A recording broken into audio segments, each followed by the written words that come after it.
Bom dia. Shabbat Shalom. Que o Senhor abençoe com a sua alegria, com a sua paz, prosperidade, a sua graça, que vem dele, está nele, temos nele.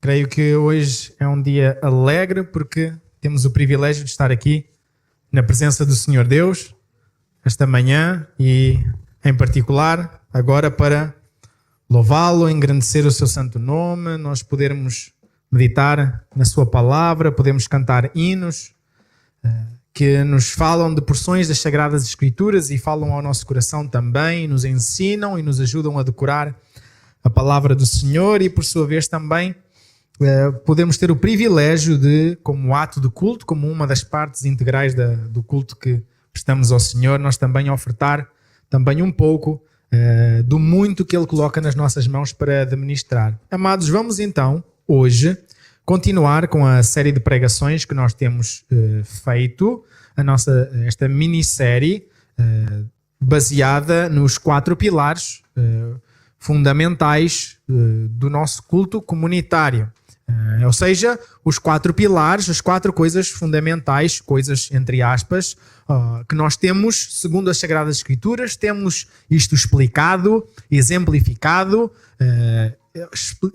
explícito nas Sagradas Escrituras, que nós precisamos, de facto, fazer, nas quais nós precisamos de participar, quando nós, como igreja, nos reunimos para prestar este chamado culto solene ao Senhor Deus. Sabemos que, e eu gosto de enfatizar sempre, nós somos chamados a adorar ao Senhor Deus de várias formas. Nós somos chamados a adorar o Senhor Deus logo com as nossas vidas, com tudo o que somos e temos, com todos os nossos dons e talentos que o Senhor nos dá, somos chamados a adorar a Deus. Ou seja, a adoração ao Senhor não fica só circunscrita a estas 4 paredes. Mas é diferente quando nós estamos no nosso dia-a-dia a cultuar ao Senhor, no nosso trabalho, na nossa escola, nos nossos afazeres domésticos também, ou quando nós estamos em família, em casa, a fazer o nosso culto doméstico, ou, por exemplo, nos reunimos numa reunião de oração, ou nos reunimos na praia para louvar ao Senhor nosso Deus. Isso é algo que sim é culto ao Senhor Deus, é uma das formas que nós temos, ou algumas das várias formas que nós temos de adorar ao Senhor Deus, mas o Senhor também nos chama a nós, como igreja, separarmos um dia em cada 7 e à partida, naquele que é, digamos que, o sábado do cristão, ou seja, o dia de descanso do cristão, ou seja, no domingo, lembrando que o Senhor Jesus Cristo ressuscitou no domingo, e é por isso que nós nos reunimos ao domingo, o primeiro dia da semana, lembrando que o Senhor Jesus ressuscitou nesse dia, num domingo. Então, como nós encontramos, por exemplo, logo em Atos, a igreja se começou e criou este hábito de, além de poder se reunir nos outros dias, em particular buscar separar o domingo para estarem juntos, o primeiro dia da semana, para cultuarem ao Senhor Deus. E então a Bíblia nos ensina que nesse momento especial, neste momento solene que nós tiramos para estar juntos, existem 4 aspectos fundamentais nos quais nós temos de nos debruçar e não podemos esquecer. Já falámos então na questão da oração, não é? O primeiro pilar que nós podemos meditar, no qual nós podemos meditar, foi a oração, ou seja, quando nós nos reunimos para estar juntos solenemente diante do Senhor, não podem faltar orações. Então esse foi o primeiro pilar. Agora chegamos ao segundo, que é a palavra, as Sagradas Escrituras. Nós não podemos nos esquecer de nos debruçar sobre as Sagradas Escrituras, ou seja, precisamos de separar um momento, sempre que nos reunimos como igreja neste culto solene, para nos debruçarmos nas Sagradas Escrituras. Mas não só nos debruçarmos nas Sagradas Escrituras, não só ao longo do culto irmos lendo passagens, não só antes, por exemplo, dos cânticos nós lermos passagens, mas em particular e como momento áureo, ou seja, momento principal, especial do culto ao Senhor Deus, temos a leitura e a meditação, a pregação da palavra do Senhor Deus. Este tem que ser o momento principal do culto público. Não principal por causa do pregador. Não principal por causa da habilidade ou da falta dela do pregador. Principal porque, de facto, nós vamos por um maior período de tempo nos debruçar sobre a palavra do Senhor e ouvir a voz de Deus. A palavra de Deus é Deus a falar agora ao nosso coração. Lembro-me de uma frase que um pastor antigo dizia: queres ouvir a voz de Deus? Abre a tua Bíblia e lê. Queres ouvir a voz de Deus em voz alta? Lê a tua Bíblia em voz alta. Então, de facto, este momento que nós separamos para nos debruçarmos, não é? Para meditarmos na palavra do Senhor, tem de ser esse momento especial, o momento ao qual até nós vamos nos dedicar um maior período de tempo, porque exatamente daquilo que nós mais precisamos, ou pelo menos aquilo que mais a igreja do Senhor Deus deve desejar e ansiar, é ouvir a voz do Senhor. É ouvir o Senhor a falar com eles. É ouvir o Senhor a guiá-los. É ouvir o Senhor a ensinar, a instruir. Este momento do culto público deve ser, ainda que é o segundo pilar, como eu estava a dizer, devemos lembrar da necessidade da leitura, da proclamação, da meditação na palavra de Deus. Como eu disse, o momento áureo deste culto comunitário. É um momento que deve ser dedicado, separado, um maior volume de tempo, pois é um momento no qual Deus fala por excelência e o Santo Espírito opera regeneração de mentes e corações, conforto, repreensão, admoestação, refrigério e ânimo, exortação e salvação. Então, não é que as pessoas não se possam converter a ouvir a palavra de Deus a ser cantada num cântico, num hino. Podem, isso acontece, porque é a palavra do Senhor Deus também a ser usada pelo Espírito Santo de Deus para a conversão de pecadores. Mas por excelência, ou seja, o método principal é por meio da proclamação da palavra. E, novamente, não só no culto público, mas quando o irmão está com o seu amigo, sentado ali num café, e está-lhe a expor o Evangelho, e está a usar a palavra do Senhor, a proclamar a palavra do Senhor. A palavra do Senhor é que é o poder de Deus para a salvação de todo aquele que crê, seja do judeu como do não judeu. E então é o poder de Deus que será utilizado pelo Espírito Santo de Deus como a espada do Espírito, como víamos lá na armadura do Senhor Deus, usado pela espada do Espírito para penetrar bem fundo no coração de qualquer pecador. E essa é a nossa esperança, essa é a nossa certeza, esse é o nosso ânimo, que nós só somos chamados a ser fiéis à mensagem. O trabalho, ou seja, o mérito, a salvação, pertence ao Senhor. É milagre do Senhor. É Deus que opera isso no coração dos pecadores. Foi assim que Deus operou um dia no nosso coração, porventura, e é exatamente isso que Deus opera no coração e operará no coração de todo e qualquer um que chegue à fé. Então, depois iremos, não hoje, não é? Noutras oportunidades iremos então poder nos debruçar na questão dos cânticos e também das ofertas, mas hoje então ficamos pela questão da palavra. Hoje iremos falar então da palavra do Senhor. Mas antes, não é? Vamos no caso ao primeiro pilar, que é oração. Vamos ter agora este momento para nos dirigirmos mais uma vez ao Senhor em oração, pedindo a sua presença aqui no nosso meio e que seja Ele a falar por meio da sua palavra. Vamos então ao Senhor em oração. Pai, de amor, de infinita bondade, misericórdia e graça, é um privilégio nós podermos vir a Ti em oração. É um privilégio nós podermos abrir as nossas bocas e falar a Ti e saber que Tu nos ouves, saber que Tu estás a falar com cada um de nós. É um privilégio, de facto, nós sabermos, ó Deus, que o Criador Supremo do Universo, neste momento, presta atenção à nossa voz. Ó Senhor, então nós como igreja aqui reunida, clamamos pela Tua presença aqui no nosso meio, que a Tua presença seja sentida, palpável, que nos nossos corações se constranjam com agora este momento da leitura, da proclamação e meditação na Tua palavra. Senhor, mais do que ouvir as palavras de homens, mais do que ouvir o ensinamento de homens, Senhor, ou filosofias humanas, ou até pensamentos muito aparentemente sábios de seres humanos, nós somos cativos de ouvir a Tua voz, Senhor. Nós, como povo do céu, precisamos ser dirigidos por Ti, Senhor, encaminhados por Ti, segundo a Tua palavra. Então, Senhor Deus, dirige-nos pela Tua boca, nós que somos Tuas ovelhas. Chama, ó Deus, pelo nosso nome.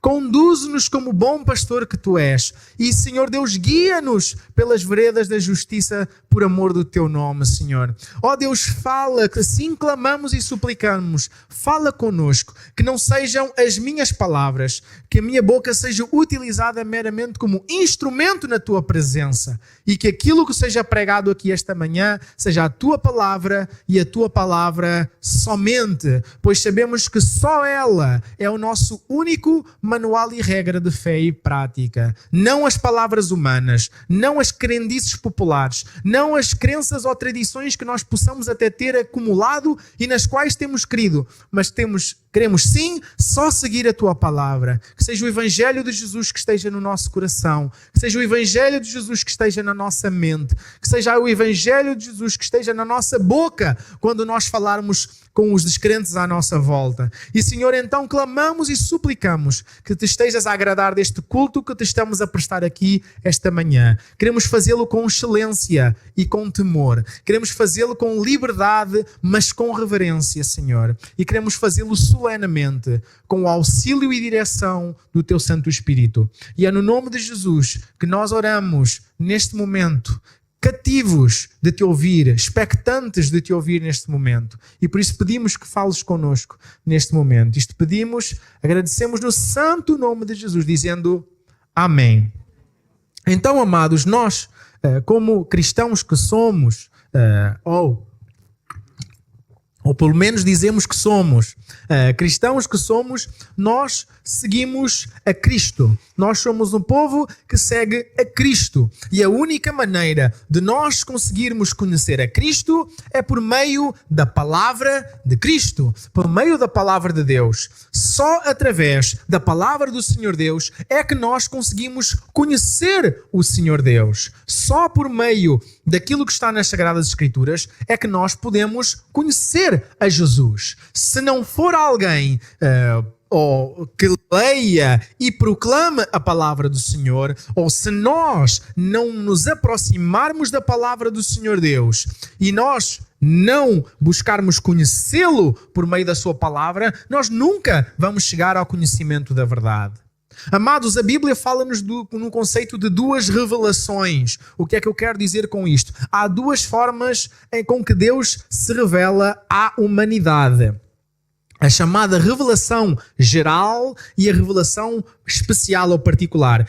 Nós já várias vezes abordámos isto na escola bíblica dominical. E volto a enfatizar, 9h30 da manhã, todos os domingos, separado por faixas etárias, temos momento de escola bíblica dominical, para nós estarmos a estudar a Bíblia juntos, os irmãos fazerem perguntas, tirarem as vossas dúvidas e nós crescermos no conhecimento da palavra.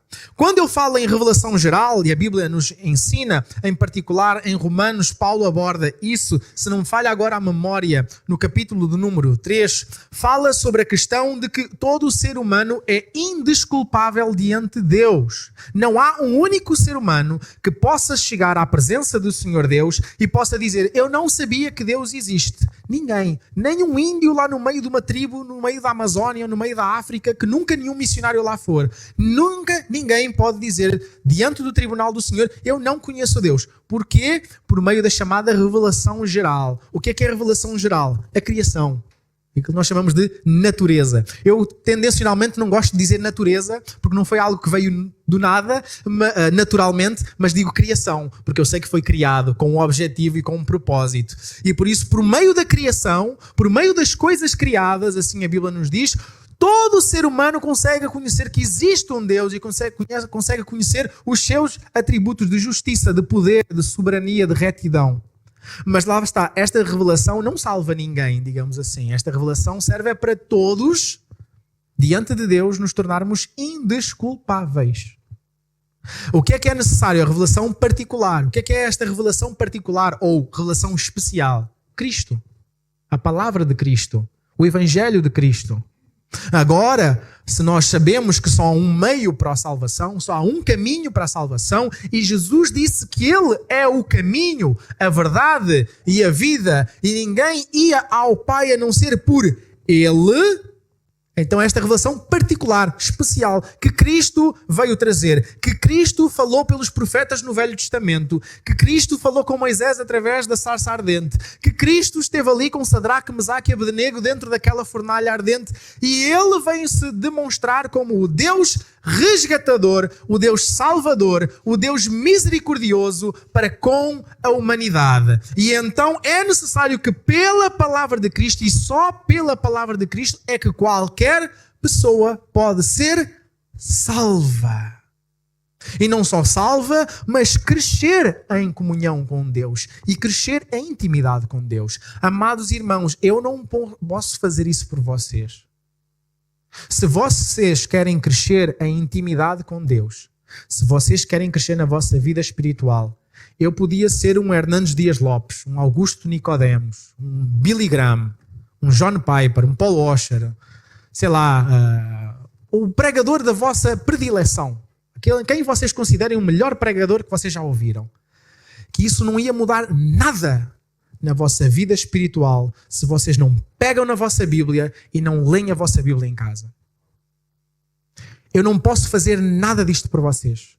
Eu não posso contribuir mais nada do que eu estar aqui, digamos assim, como aquela ilustração que aquele pregador diz. Eu simplesmente sou um mendigo a dizer a outros mendigos que eu encontrei pão e a dizer onde é que está o pão.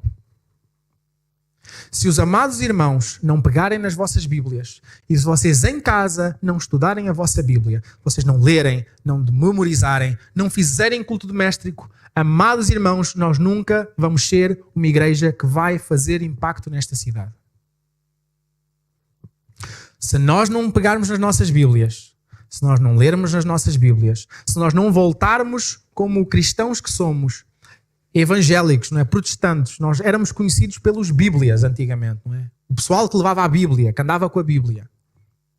E isto não é uma crítica para quem tem uma Bíblia instalada no telemóvel, mas de preferência, se puder, traga a Bíblia física. Vamos caminhar juntos, folhear, aprender a manejar a Bíblia juntos. Mas, amados, nós éramos conhecidos pelo povo da Bíblia, mas agora o povo da Bíblia sabe muito pouco de Bíblia. Muito pouco de Bíblia. Não há muitos anos atrás, por exemplo, basta recuarmos, amados, recuemos 20 anos. Tinha 10 anos de idade naquela altura. Era normal que nós, crianças da igreja, que andávamos na escola bíblica dominical, fazíamos concursos de destreza bíblica. Lembram-se? Espada ao ar, não é? Pegarmos nas Bíblias, levantarmos no ar e diziam uma passagem bíblica e nós tínhamos que ver quem é que era o mais rápido a abrir, levantar e ler. E havia daquelas passagens assim lá da Ageu, de Oseias, de Abacuque, aqueles livrinhos pequeninos só de uma folha só, e a gente abria e sabia, em poucos segundos. Estava aberto. Mas há muitos irmãos agora, se calhar se eu lhe disser o livro do profeta Heresias, vão acreditar que existia mesmo um profeta Heresias. Porquê? Porque não está familiarizado com a palavra do Senhor Deus. E isto não é culpa da igreja. Isto é culpa dos membros da igreja. Não é culpa da liderança ou da direção da igreja. É responsabilidade de cada crente, amados. Quando o Senhor Jesus chama alguém para o seu reino, chama alguém para a sua família, Ele nos chama para trabalhar. Ele nos chama para ser participantes das suas bênçãos. Para ser participantes do que Ele está a fazer naquele momento da história no mundo. E antigamente, amados, o povo de Deus tinha essa consciência. Sabem como é que começou o grande avivamento? Quando, lembram-se, Jesus Antes de ascender aos céus, virou-se para os seus discípulos e disse: eis que me foi dado todo o poder no céu e na terra. Por isso vocês vão, façam discípulos de toda a criatura, batizando em nome do Pai, do Filho e do Espírito Santo, ensinando a guardar todas as coisas que eu vos disse, a guardar, por isso tem que saber o que é que eu disse e o que é que eu não disse também, para não se deixarem enganar por Satanás, como eu não fui no deserto. E eis que eu estou convosco todos os dias até aos confins da terra. É muito interessante que aquela igreja tinha aquela certeza, tinha aquela palavra, mas ainda estava ali, naquele caminho complicado. Veio o Pentecostes, Jesus alertou: fiquem em Jerusalém até que do alto vocês vão ser revestidos de poder. Vão ser cheios de poder. Poder, vulgo, o Espírito Santo de Deus. O Espírito que desceu sobre os apóstolos está dentro de mim e de ti. Diariamente. Muitas vezes a sussurrar ao teu ouvido: o que é que tu estás a ver? Muitas vezes a sussurrar ao nosso ouvido: o que é que tu estás a botar em cima do teu corpo? Vais assim encontrar com Jesus? Se soubesses que te ias encontrar com Jesus, ias assim vestido? Se soubesses que Jesus estava ali naquela roda de amigos, tu ias falar esses palavrões? Tu ias contar essas piadas pornográficas? Se soubesses que Jesus estava ali ao pé de ti, tu ias fazer o que estás a fazer agora que ninguém está a ver? O Espírito Santo de Deus estava sobre os apóstolos e está sobre nós também. O mesmo Espírito está sobre nós hoje também. O mesmo Espírito que matou Ananias e Safira porque mentiram está no nosso meio também. Mas nós ficamos muito mais enredados, muito mais preocupados com as coisas do aqui e do agora, que ficam aqui e ficam agora, do que com as coisas eternas, do que com as almas que se perdem, que vão ali a passar na rua e vão para a perdição eterna, sem porventura, uma vez que fosse alguém, chegasse ao pé delas e falasse do Evangelho do Senhor Jesus Cristo. Eles esperaram em Jerusalém, o Espírito Santo veio em poder. Pedro, aquele covarde que tinha negado Jesus 3 vezes, levantou-se e começou a pregar. E começou como se costuma dizer em Portugal, a colocar os nomes aos bois. E começou a dizer aos israelitas, ao seu próprio povo: vocês mataram o Salvador. Vocês mataram o Messias. O que nós aguardámos tanto tempo para vir, vocês é que o mataram. Mas ele não morreu em vão. E ele não ficou morto. Ele ressuscitou. Só nele há salvação. Ele é o Salvador. 3.000 pessoas se renderam aos pés de Jesus. A Bíblia nos diz que eles se viraram e perguntaram: o que é que nós vamos fazer? Não foi necessário Pedro dizer: olha, levanta a mão, venha à frente, eu vou orar por ti. Não! O povo percebeu o seu pecado, o povo percebeu a sua culpa e eles perguntaram: o que é que nós podemos fazer para colocar em ordem a nossa vida diante de Deus? E ele disse: arrependam-se, creiam no Evangelho, creiam que só Jesus é o Salvador e sejam batizados. E ali diz que quase 3.000 pessoas foram salvas naquele dia. E ainda assim a igreja estava a demorar a avançar. Jesus falou que ia de Jerusalém, não é? Samaria e até aos confins da terra. O que é que foi necessário? Perseguição. Foi assim que foi realmente o primeiro grande avivamento, foi à base da perseguição. Aquela igreja que estava ali toda contente: estamos aqui em Jerusalém, não é? Já somos 3.000 e tal, já somos 4.000 e tal cristãos, estamos aqui bem no sítio onde Jesus morreu. E Jesus falou: vocês vão, não é? Judeia, Jerusalém, Samaria, até aos confins da terra. Mas eles não queriam ir até aos confins da terra. Teve que vir a perseguição. E o povo da palavra foi espalhado. E onde ele ia, ele levava a palavra. Eles sabiam a palavra, sabiam a promessa, sabiam que Jesus se virou para ele e disse: no mundo vocês vão ter aflições, vocês vão ter tribulações, mas tenham o quê? Bom ânimo, porque eu o quê? Venci o mundo. Caramba, que agora a gente abre o YouTube, é só pregações que é só para massajar o ego das pessoas. É só para dizer: tu és um coitadinho, não sei o quê, Deus ama-te tanto, tua coisinha fofinha. Os pregadores pararam de falar sobre pecado, pararam de falar que o ser humano, o problema não é o saldo da conta bancária. O problema do ser humano não é a autoestima. O problema do ser humano não é que ele tenha um sintoma de inferioridade. O problema do ser humano é o pecado, que é esta doença incurável.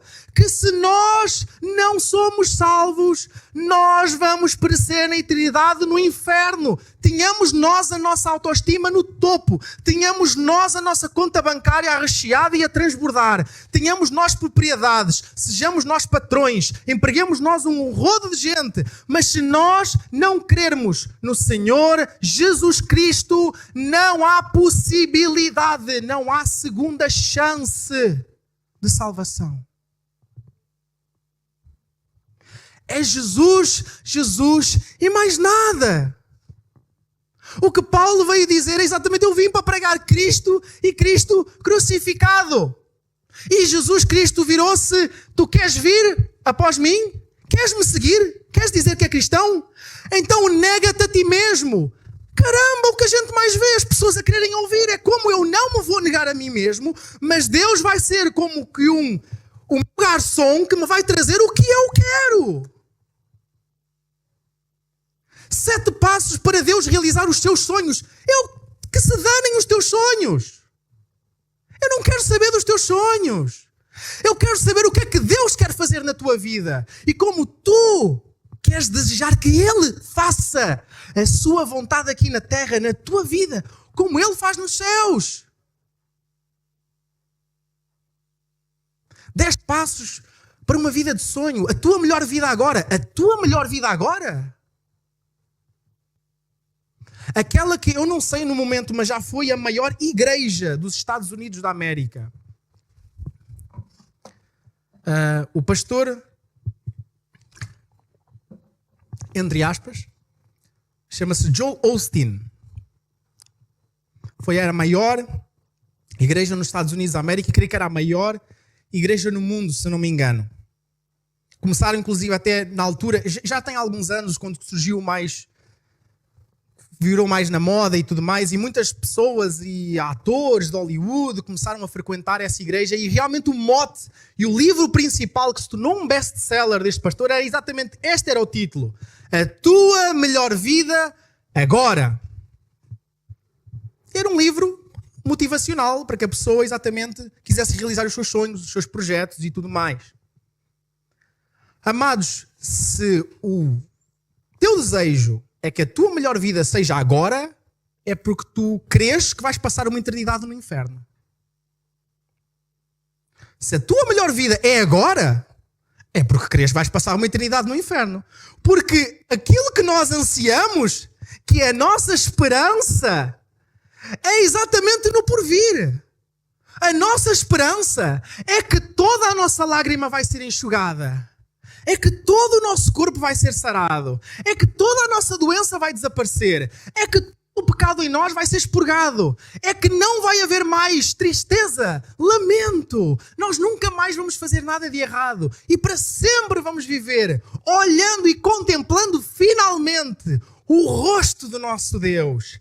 Isso é que é a melhor nossa vida. Isso é que foi aquilo que levava os cristãos, há alguns séculos atrás, ou há 15 minutos atrás, a irem para a morte, a serem condenados à morte, e a irem com sorrisos e com tranquilidade, sabendo que eles, quando fechassem os seus olhos, fizessem os humanos o que quisessem. Qualquer tortura que eles tivessem que ultrapassar, fossem eles crucificados, fossem lançados às feras, vissem a sua própria família ser enterrada viva e serem a seguir fuzilados, que eles iriam fechar os olhos aqui e abrir os olhos na presença daquele que o amou e se entregou por ela.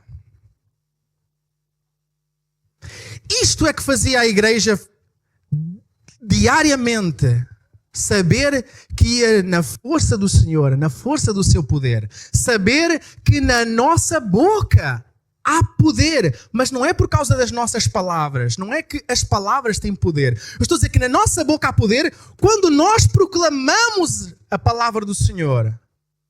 Na nossa boca há poder quando aquilo que sai da nossa boca é o que é conforme as Escrituras. É bonito, a gente ouve aqueles testemunhos. O ex-toxicodependente, o ex-prostituta, o ex-bruxo, ex-travesti. E a gente se comove, a gente se arrepia, a gente, uau, que testemunho tremendo.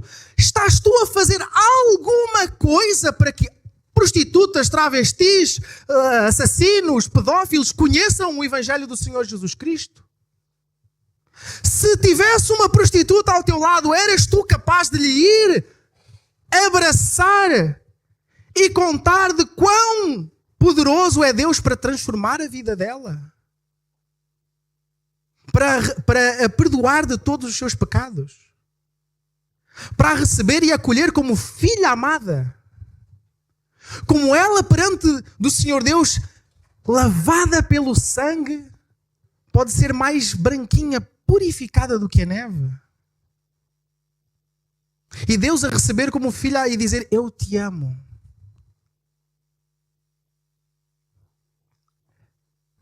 Nós temos que ser o povo da palavra, amados. Da palavra. Amados, não adianta. Vocês podem fazer o que quiserem. Se nós não fizermos o que a palavra nos manda fazer, nós não podemos ficar à espera de coisas diferentes, de resultados diferentes. Há quem diga, não é uma expressão que eu acho muito interessante, a definição de loucura é fazer a mesma coisa várias vezes à espera de resultados diferentes. A definição de loucura é fazer a mesma coisa várias vezes à espera de resultados diferentes. Amados, nós caímos em pecado.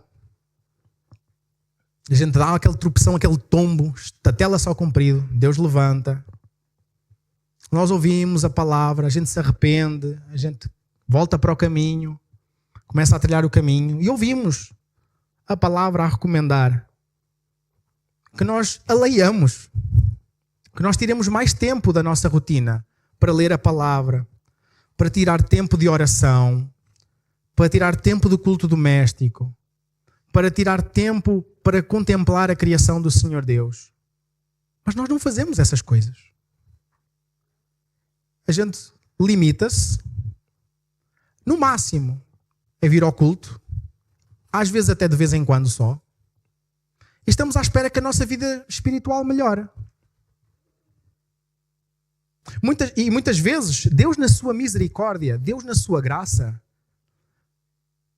vai fazer com que a nossa vida emocional, que a nossa vida financeira comece a ficar parecida com a nossa vida espiritual. E vai dar uma bagunçada mesmo, vai nos tirar assim o tapete. Para que nós percebamos que nós não estamos aqui para encher os nossos celeiros, para derrubar e fazer celeiros ainda maiores e dizer, agora posso descansar. Nós não estamos aqui para ganhar o mundo e perder a nossa alma. Nós não estamos aqui para fazer filhos habitantes do inferno. Nós estamos aqui para sermos a voz de Jesus nesta terra. Para sermos os braços de Jesus nesta terra. Os pés de Jesus nesta terra. E irmos ao encontro dos perdidos e resgatá-los do fogo do inferno. É à volta disso que a nossa vida é. Claro que nós vamos trabalhar, claro que vamos estudar, claro que vamos contribuir para a sociedade. Claro que, se o Senhor nos agraciar, vamos ter esposos, esposas, ter filhos e ter que os sustentar e tirar tempo para ter comunhão com eles. Sem dúvida, sem dúvida. Mas nós não precisamos de rejeitar uma coisa para ficar com outra. Nós não podemos colocar nada, mais nada, seja o nosso trabalho, a nossa carreira, a nossa esposa, os nossos filhos, a nossa conta bancária, a nossa saúde, o nosso bem-estar e prazer, que também viraram deuses de agora e que novamente, mais do que muitas vezes pregações, a gente só ouve palestras motivacionais e palestras de autoestima e palestras da pessoa ficar contentezinha como diante de Deus, e muitas vezes tem a vida toda uma porcaria, a viver em carnalidade, em rebeldia diante do Senhor Deus. Em vez de ser chamado ao arrependimento, é só confortada. Não, Deus já te ama. Não há nada que tu possas fazer para que Deus te ama mais, nem que Deus te ama menos. Isso é uma meia-verdade. Isso é uma meia-verdade. Isso é uma verdade para os cristãos, de facto. Nós cristãos não há nada que a gente vá fazer com que Deus nos ama mais. Nem também não há nada que a gente vá fazer com que Deus nos ama menos. Mas isto é uma certeza para o cristão. Que de facto nós estamos seguros em Cristo. Que o seu amor não muda, mesmo quando nós mudamos. Que o seu amor não falha, mesmo quando nós falhamos. Que ele não deixa de nos sustentar, mesmo quando nós somos mão de vaca e não contribuímos para o avanço do seu reino. E ele continua a ser fiel. Ele continua a dar-nos emprego. E continua a dar-nos o que comer, o que vestir, o que beber. Continua a acrescentar as coisas básicas. Mesmo quando nós até nos preocupamos mais com essas coisas do que com o seu próprio reino. Enquanto ele diz, busquem primeiro o reino. Mas nós deixamos de ser povo da palavra. Nós, às vezes, lá está... às vezes o nome até evangélico está mais na nossa boca do que cristão. Antes de eu ser evangélico, eu sou cristão. Sou servo de Jesus Cristo. É Cristo que tem que ser, em todos os aspectos, o Senhor da minha vida. Se Ele é meu Senhor, eu sou seu servo. Se Ele diz que é para eu ir para a direita, eu vou para a direita. Ponto final, parágrafo. Porque é que nós estamos mais preocupados com a nossa agenda, mais preocupados com as nossas coisas, mais preocupados com os nossos afazeres, mais preocupados com o aqui, o agora, o nosso conforto, as nossas séries? Eu vejo muitas séries, amados. Vejo muitas séries, muitos documentários. Gosto muito de aprender coisas novas e tudo mais. Mas nada disso pode ocupar ou roubar a primazia que Deus tem que ter na minha vida. E nisso muitas vezes falho. Mas, amados, peço que não se espelhem nos meus falhanços, nos meus erros, para acharem que vocês estão bem. Deus tenha misericórdia de todos nós, a começar por mim.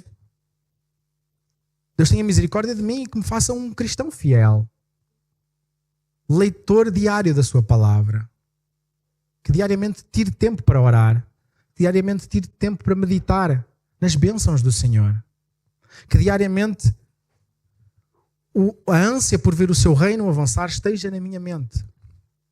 Amados, não é ao acaso que o maior capítulo das Sagradas Escrituras é o Salmo número 119. E eu creio que possivelmente se lembram qual é que é o tema do Salmo 119. O tema do Salmo 119 é a própria Bíblia. É a palavra. É dar ênfase à palavra. É interessante que nós lemos expressões como: as tuas palavras são mais doces do que o mel. Quando vi as tuas palavras, logo as comi. Caramba, se a gente se alimentasse fisicamente da mesma forma que a gente se alimenta da palavra, eu acho que muitos de nós já tinham sucumbido. Muitos de nós já tínhamos morrido. Se o número de vezes com os quais a gente come e bebe, digamos assim, fosse semelhante ao número de vezes que a gente busca para meditar na palavra de Deus, possivelmente eu acho que muitos de nós já tínhamos morrido. E eu volto a dizer, e não há nada que eu possa fazer por vocês, amados. Eu não posso ser como um pai que se senta ao vosso lado e vos dá a comidinha na boca. Não dá. Mesmo que eu até quisesse fazer, é impossível espiritualmente eu fazer isso por vocês. Por mais até que eu possa tirar tempo para, com todos vocês, ter tempo de discipulado particular com cada um de vocês e juntos estudarmos a Bíblia, isso não vai mudar a vossa vida se vocês não tirarem tempo pessoal, particular, para pilar número 1, orarem, pilar número 2, lerem a palavra. Tem que ser uma responsabilidade de cada um de vocês. É uma responsabilidade de cada um de nós. Nós somos povo da palavra. Somos povo da palavra. Cada um dos constituintes desse povo tem que ser alguém da palavra. Amados, deixemo-nos de ser pessoas. E isto não interpretem como algum tipo de crítica a alguém, mas que eu prefiro. Eu já ouvi muitos irmãos mesmo. Muitos irmãos mesmo, há mais tempo, há menos tempo, pessoas a dizer: eu prefiro, por exemplo, ouvir músicas cristãs do que ler a palavra. Um exemplo. Muitas pessoas eu já ouvi dizer. Eu próprio já tive este ponto de vista. É mais fácil, digamos assim. No entanto, por exemplo, uma música pode ter o rótulo de cristã e não ensinar aquilo que a Bíblia ensina. Esse é o nosso terceiro pilar. Depois, quando lá chegarmos, vamos falar sobre isso. Uma música pode ser uma música gospel, música cristã, e aquilo que vai ensinar é um Deus diferente das Sagradas Escrituras. Vai explicar e vai nos ensinar e vai nos fazer decorar sobre um Deus que é diferente. E se nós não tivermos o mínimo de bagagem da Bíblia, nós vamos ouvir, não vamos saber filtrar, não vamos saber, se calhar isto não calha lá muito bem. Se calhar esta música aqui está mais a falar de mim, está mais a massagear o meu ego, está mais a exaltar-me a mim, não é? Do que propriamente a Deus. Eu lembro-me eu já vos falei isto outrora, é um videozinho que é um grupo de louvor de uma igreja que faz uma espécie de um medley, não é? De uma rábulazinha, de um potpourri, de várias músicas cristãs, e eles alteram só uma palavra aqui e ali sobre aquilo que muitas vezes é a nossa postura, mesmo até às vezes no ato da própria adoração. E muitas vezes nós estamos mais a pensar em nós, as nossas coisas, e queremos que as coisas sejam acerca de nós do que acerca de Deus. Enquanto estamos a falar em momento de louvor, o louvor não é para mim. Não é para eu gostar ou deixar de gostar. Não é para satisfazer as minhas opções de estilo. Não é para satisfazer aquilo que eu gosto de... eu gosto mais destas músicas, então aqui na igreja só se vai cantar estas músicas. É um momento em que o povo de Deus se reúne para o exaltar. E nós temos logo, nas Sagradas Escrituras, um livro que nos dá o exemplo de como é que o povo fazia isso, que é o livro dos Salmos. O livro dos Salmos é a coletânea dos cânticos que o povo do Senhor entoava. E se há livro que nós podemos ler, que nos fala sobre os atributos de Deus e nos fala quem Deus é, o que Ele faz, o que Ele vai fazer, quem podemos confiar, é os Salmos. Mas eu lembro-me, lá está, que uma das músicas que é engraçado desse grupo é, eles pegam naquela música, ou naquele refrão, exaltar-te-ei, e começam, exaltar-me-ei, porque muitas vezes a gente quer se exaltar a si próprio. A gente quer que seja as coisas acerca de nós, no nosso tempo, na nossa forma, no nosso jeito. E se não é, a gente faz beicinho, a gente embirra, a gente vai embora. A gente vira a cara para os irmãos. Porque a coisa não é do nosso jeito. É tipo aquele povo, não é, que gosta de democracia, que fala muito de democracia, até que o resultado das eleições é contrário ao seu gosto. A partir daí, já tem que ser uma ditadura severa, porque já não gosta de democracia. Democracia é bom quando ganha a nossa maioria, digamos assim. Quando ganha a maioria dos outros, já não gosto de democracia. Então, amados, e hoje em particular, eu nem vou entrar na continuidade, tendo em conta o tempo, eu não vou entrar na continuidade daquilo que eu tinha preparado para hoje, mas de facto eu queria levar que nós meditássemos um bocadinho mais, mas meditássemos a sério, com temor e tremor. Tudo o que eu estou aqui a falar, eu estou a falar para todos nós. Não é uma coisa que eu estou a falar aqui do alto da minha sabedoria, do alto do meu cavalo branco, e vocês estão aí em baixo. Não, isto é uma coisa que é para todos nós. Todos nós precisamos de prestar atenção a isto. Todos nós precisamos de arrepiar caminho. Todos nós precisamos nos ajoelhar diante de Deus e prantear o nosso pecado. Nos arrepender. Lembram-se que era muito comum no povo de Israel, inclusive. O povo se reunir e todos, não é, vestirem pano de saco, tiravam um cinza para cima das cabeças e tiravam um tempo de jejum e oração e pediam que a misericórdia do Senhor viesse sobre eles. Que Deus tivesse misericórdia deles. Que Deus mudasse o rumo da sua conduta. E eu peço, eu oro que o Senhor Deus mude a conduta desta igreja. Da nossa igreja. Nós como igreja. Que nós de facto demos atenção às coisas essenciais e principais que o Senhor nos manda dar atenção. Por mais que nós fôssemos inclusive, ou sejamos uma igreja que acolha muito bem as pessoas. E eu que todos andássemos semanalmente na casa uns dos outros a viver em comunhão. E que fizéssemos muitas obras de beneficência. E matássemos a fome, erradicássemos a fome e tirássemos todos os sem-abrigos aqui de Viana, da rua.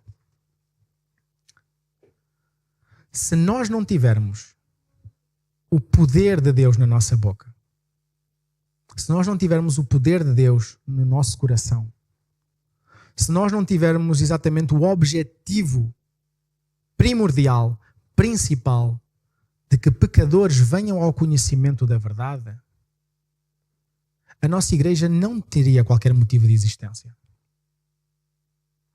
Amados, nós vamos encontrar no mundo pessoas que são muito mais amorosas aparentemente do que nós, que recebem melhor, que são mais hospitaleiras até. Nós vamos encontrar seitas e grupos de beneficência que fazem trabalhos muito melhor do que o nosso. Nós vamos encontrar pessoas e associações que tiram pessoas da rua e até as levam para viver nas suas próprias casas e as tratam e as cuidam e lhes arranjam trabalho e tudo mais. Mas, amados, nós podemos tirar o sem-abrigo da rua, nós podemos matar a fome física a todas as pessoas que tenham fome aqui em Viana. A gente pode ser pessoas muito aparentemente amorosas e muito queridas no trato. E irmos e conduzirmos todas essas pessoas para o quinto dos infernos. Porque o diferencial primordial da nossa vida é o poder de Deus. É a mensagem diferente. Porque é que igrejas grandiosas, em termos de número, muito maiores do que a nossa, vários números maiores do que a nossa, têm fechado? Têm se tornado, ao longo do tempo, clubes sociais e depois fechado. Porque a partir do momento em que o povo da palavra fecha a palavra, encosta a palavra para o lado e se começa a preocupar mais com as pautas sociais, os problemas raciais e sexuais do mundo e defender essas pautas da moda, e mais do que acreditar e crer na palavra, querem crer nas filosofias contemporâneas e falar agora nos assuntos contemporâneos. E se negocia os nossos valores, nós negociarmos os nossos valores e dizermos, ok, a Bíblia nos ensina isto, mas o mundo fala diferente. Então, porque eu sou muito amoroso, eu vou deixar de lado o que a Bíblia me ensina e vou querer e vou defender isto que o mundo ensina. E igrejas, monumentos belíssimos. Em particular aqui na Europa e na América do Norte, desculpem. Por exemplo, no Canadá. No Canadá a igreja está moribunda. Eu estou a ouvir isto há cerca de já uns 10 anos. Eu ando a ouvir que a igreja no Canadá está moribunda. Sabem o que é moribunda? É alguém que está ali a ponto de morrer. E vocês olharem nos índices de desenvolvimento, é um dos melhores países do mundo para se viver.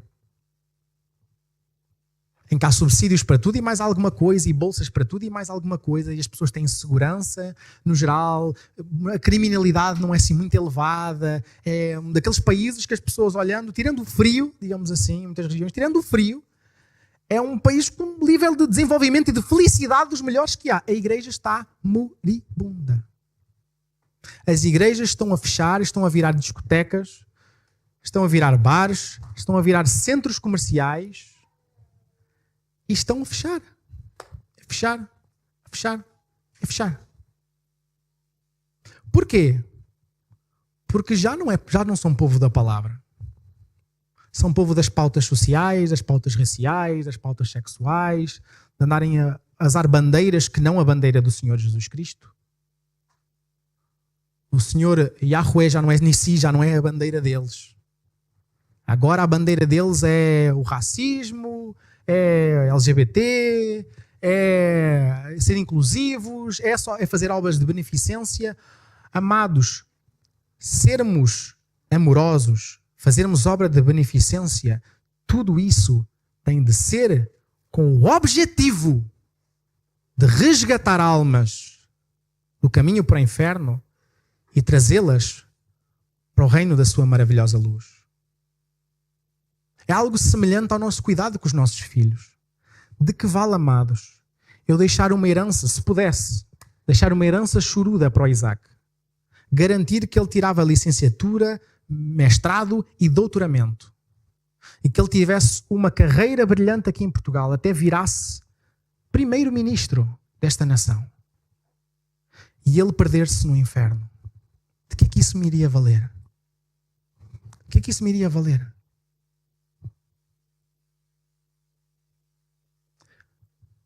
Quando a Bíblia fala que o Evangelho é como um tesouro que estava enterrado num campo e que um homem de negócios, sabendo disso, vendeu tudo o que tinha para comprar aquele campo,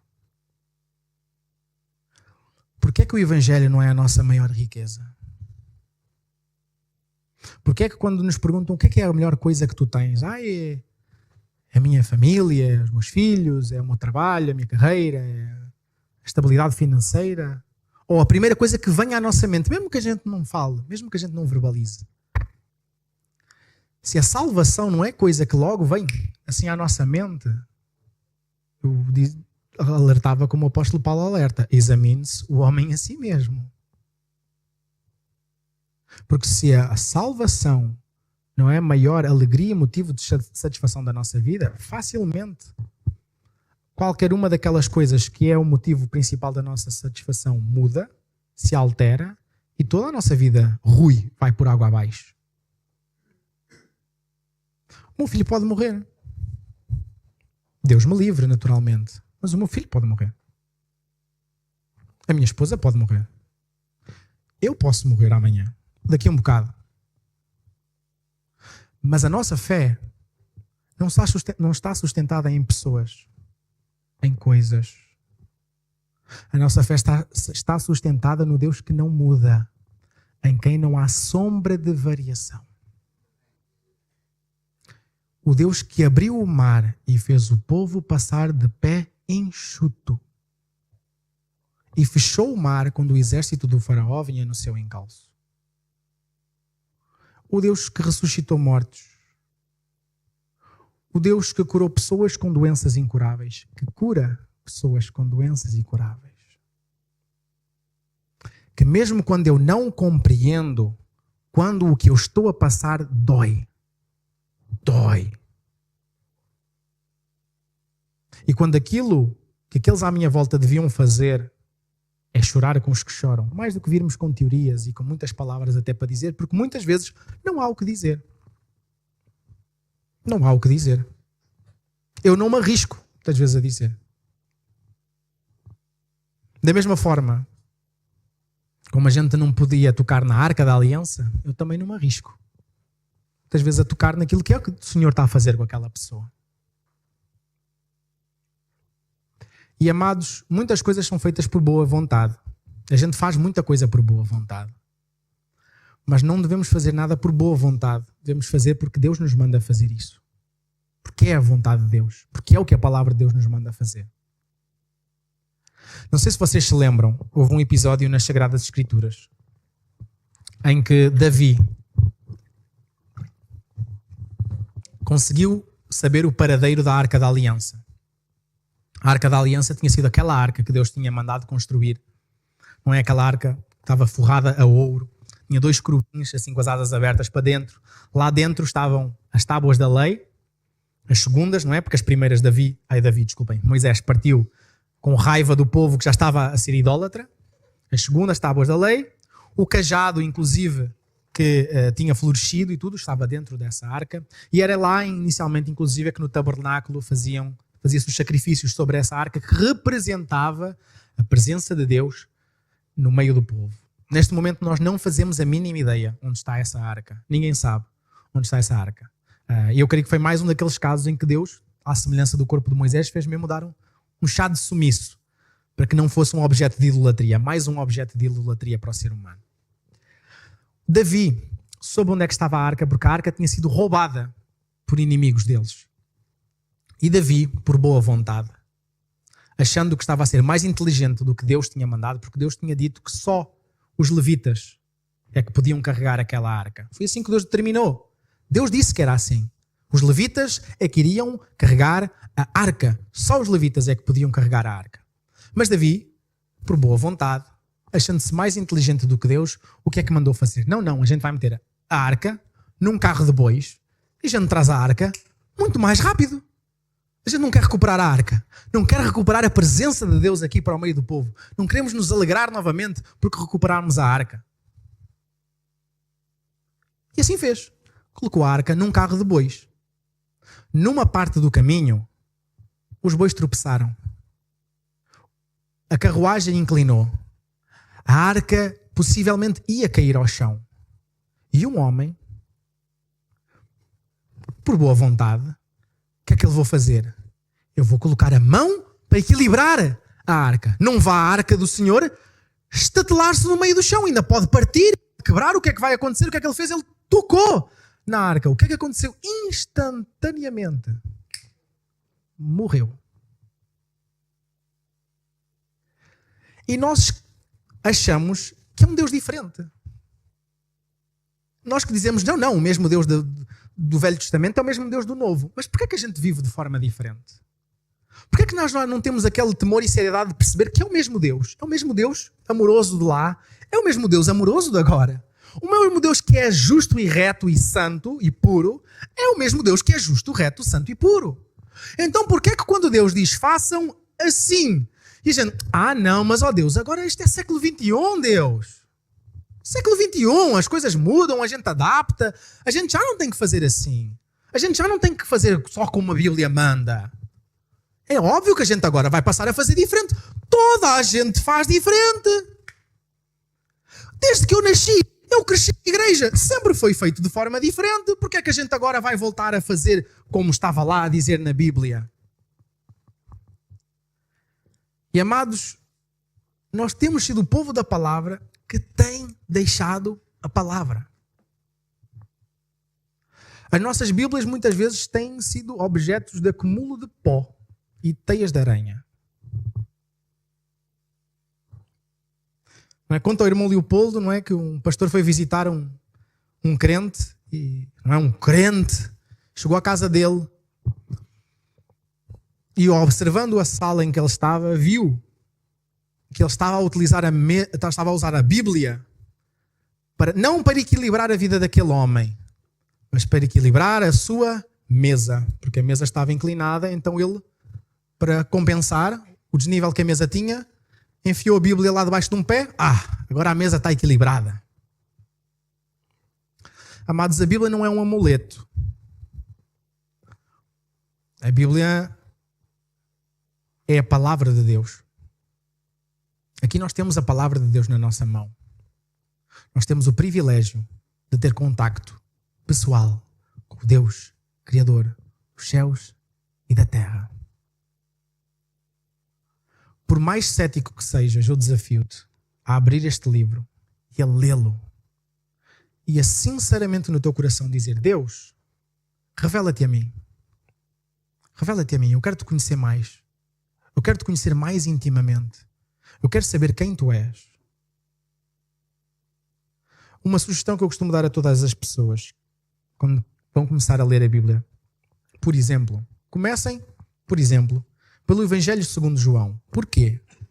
O Evangelho segundo João foi o último evangelho a ser escrito e que, um bocadinho diferente de Mateus, Marcos, Lucas e João, vai escrever mais por episódios. João vai escrever mais por episódios das coisas. Quando pega num assunto, vai expor mais esse assunto. E a ênfase de João, naquela altura, era exatamente o ataque à divindade do Senhor Jesus. E João vai buscar, inspirado pelo Espírito Santo de Deus, mostrar que Jesus de facto é Deus. Que Jesus de facto é o Messias.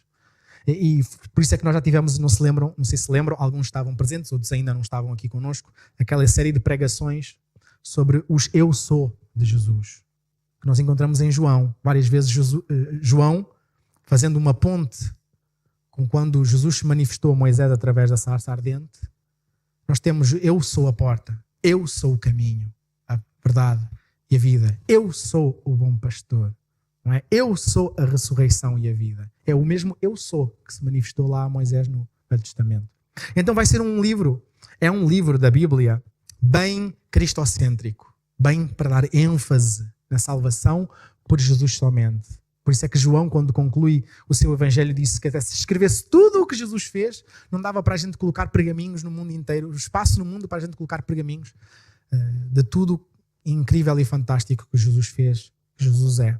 Então por isso eu recomendo, por exemplo, a leitura do Evangelho segundo João. Claro que devem ler a Bíblia toda, do início ao fim. Tudo é palavra de Deus, continuamente palavra de Deus. Mas, amados, nós temos que ser um povo da palavra que lê a palavra, que conhece a palavra. Senão, muitas vezes pode acontecer que não por piada, mas alguém se vire e diga uma daquelas passagens de Acrescentares 24/7. Acrescentares é um livro fictício, como o livro do profeta Heresias, não é como o livro de pronomes. São tudo livros inventados, mas que muitas vezes a gente usa como piada, para dizer como diz o profeta Heresias: água mole em pedra dura, tanto bate até que fura. Então, tudo isto não está na palavra de Deus, não é? Mas para que nós não sejamos enganados. E concluo alertando: quando Satanás, o inimigo das nossas almas, tentou Jesus, ele tentou Jesus deturpando a palavra de Deus. Ele pegou em passagens da palavra de Deus, tirou-as do seu contexto e tentou Jesus assim. Foi assim que Satanás tentou. Quando o Espírito de Deus levou Jesus ao deserto para ser tentado, Satanás tentou Jesus com a palavra de Deus, deturpando-a. E como é que Jesus respondeu a Satanás? Aplicando corretamente a palavra de Deus. Inclusive, utilizando só passagens do livro de Deuteronômio, livro que é o que nós vamos continuar a estudar para a semana, sim, Deus nos permitir, na Escola Bíblica Dominical. Mas, horas, se nós não formos um povo da palavra, que lê a palavra, pode vir alguém aqui à frente, muito eloquente, com uma voz muito mansa, ou que vos anime, que vos excite muito. Vocês fiquem: uau, hoje a pregação foi... A gente veio mesmo animados, motivados, eu até vou ali fazer 10 flexões, que eu estou mesmo assim, animado pela palavra e tal. Mas a pessoa pode vir aqui à frente, exatamente, e só deturpar a palavra de Deus, só dizer um tanto de abobrinha, só frases de efeito, e isso na prática não acrescentar lufas à vossa vida. Nada. Aquilo que faz a diferença é se nós formos um povo da palavra, conhece a palavra, prega a palavra, ensina a palavra. E isso é responsabilidade de cada um de nós. E dos filhos, mais falaremos depois para a semana, se assim Deus nos permitir, Jesus não voltar antes, e vivermos. A responsabilidade de cada um dos nossos filhos é nossa. Não é do Estado, não é da escola, não é da igreja. Uau! Se o meu filho não sabe nada da Bíblia, a culpa é minha. Não é da professora de escola bíblica dominical, da irmã do cultinho, da tia lá da igreja. Não é. É minha a culpa. Se o Isaac, quando começar a falar, os irmãos perceberem que ele ainda não sabe nada da Bíblia, a culpa do Isaac não saber nada da Bíblia é nossa, como pais. E Deus vai pedir contas não a vocês, não à professora do berçário, não à diretora da escola bíblica dominical, não ao pastor se fosse outro. Vai pedir responsabilidades a mim e a Sara. Porque é a responsabilidade dos pais ensinar a criança no caminho em que deve andar. E uma passagem que eu deixo para os irmãos meditarem. Deuteronômio, capítulo 6. Vão ler. Deuteronômio, capítulo 6. Em que diz: estas palavras tu vais ensinar aos teus filhos. No deitar, no levantar, pelo caminho. Mas nós, se for preciso, lá está, no deitar, no levantar e pelo caminho, falamos das séries, dos filmes, do futebol, dos jogos, e todas essas coisas podem fazer parte da nossa vida. Ok? Claro que depende do teor do que a gente vai ver. Todas estas coisas podem fazer parte da nossa vida. Como eu disse, eu jogo, eu vejo séries, eu vejo filmes. Ok? A questão é o que é que nós vamos estar a inculcar, a instruir, a ensinar, a fazer decorar com as nossas crianças. Então, amados, vamos agora orar. A seguir, vamos ter o nosso momento de pós-lúdio. E peço que nesse momento de pós-lúdio seja um bocadinho mais extenso, para que nós realmente possamos meditar no que acabámos de ouvir, que acabámos de refletir. E de facto seja um momento em que a gente possa agradecer ao Senhor, pedir perdão ao Senhor, chorar, prostrar. Se quiser ajoelhar, ajoelha. Se quiser chorar, chora. Está à vontade. Estamos livres diante do Senhor Deus. Mas eu gostava de desafiar a todos e cada um que realmente tirem este tempo para oração. Aquilo que seja que o que preocupe agora, mais do que o que vai ser agora o almoço, ou vai deixar de ser, foque-se que está na presença do Supremo Criador dos céus e da terra. E vamos tirar tempo para fazê-lo ouvir o que vai na nossa alma. Então vou terminar com uma palavra de oração e, como disse, logo a seguir, vamos ter mais um tempo de oração. Pai de amor, nós te agradecemos. Agradecemos, pois nós não somos nada, Pai. Quem somos nós se não fosses tu na nossa vida?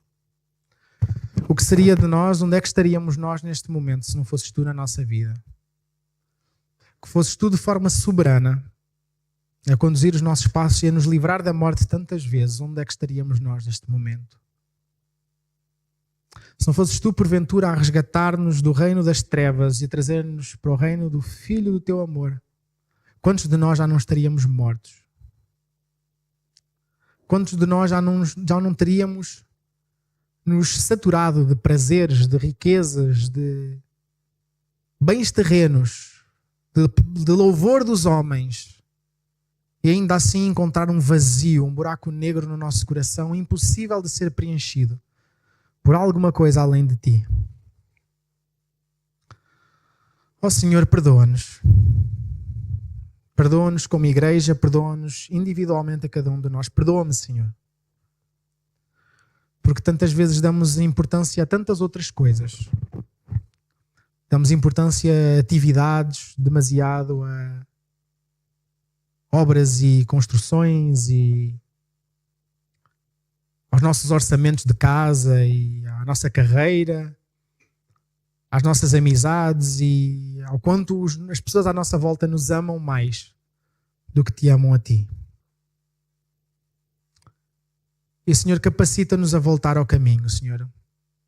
Que o Teu Santo Espírito nos conduza. Que o Teu Santo Espírito contenda com o nosso coração. Que o Teu Santo Espírito nos constranja, Senhor. Nos leve às lágrimas pelo nosso pecado. Nos leve a reconhecer o quão nós somos merecedores da punição eterna.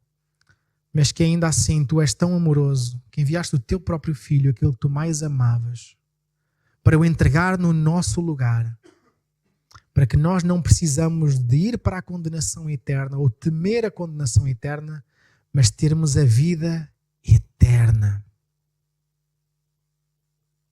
Te agradecemos porque hoje é dia de salvação e o Teu Santo Espírito ainda está aqui presente e contende com os corações dos seres humanos.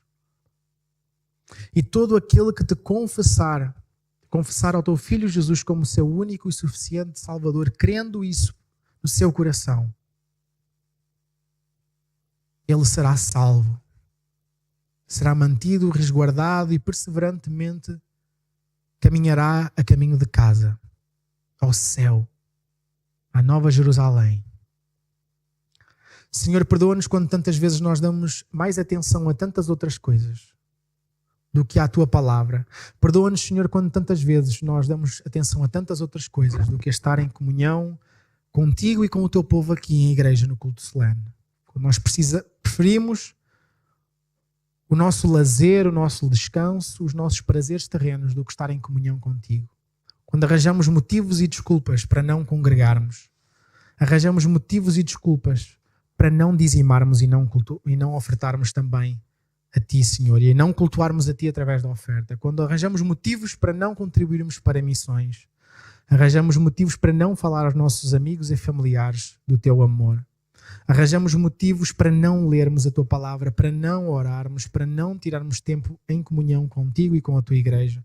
Quando arranjamos motivos para não vir às reuniões de oração, nem estar a participar delas através de casa, que até é possível isso. Quando por mais formas e maneiras que haja da gente ouvir a Tua palavra, ler a Tua palavra, decorar a Tua palavra, orar, nós arranjamos sempre motivos e desculpas e justificações para procurar tantas outras coisas do que a nossa comunhão contigo. Pedimos então, ó Deus, tenhas misericórdia de nós, que nos perdoes, Senhor, e que nos faças diferentes, nos faças mudar e sermos cada vez mais parecidos com Jesus. Coloca o Teu amor no nosso coração uns pelos outros também, Senhor. Coloca o Teu perdão no nosso coração. Ajuda-nos a não guardar rancor de ninguém. Ajuda-nos a não desejar o mal de ninguém. Ajuda-nos a não ter nada contra o nosso irmão, Senhor, mas a pedirmos perdão e a nos reconciliarmos com ele. E, Senhor, que Tu sejas glorificado através da nossa vida e conhecido aqui nesta terra. Que se saiba que em Viana do Castelo se adora ao Deus vivo. E que nós, como igreja local aqui e com as demais igrejas fiéis a Ti, possamos marcar a diferença aqui neste lugar. É isto que pedimos, agradecemos no santo nome de Jesus. Orando que a graça do nosso Senhor Jesus Cristo, o Teu grande amor por nós, Deus Pai, as doces consolações, a coragem, a ousadia, a cura emocional, física, espiritual, a direção, a admoestação, a repreensão do Santo Espírito, seja com todos e com cada um. Oramos nós no nome que é sobre todo nome, o nome de Jesus, dizendo amém.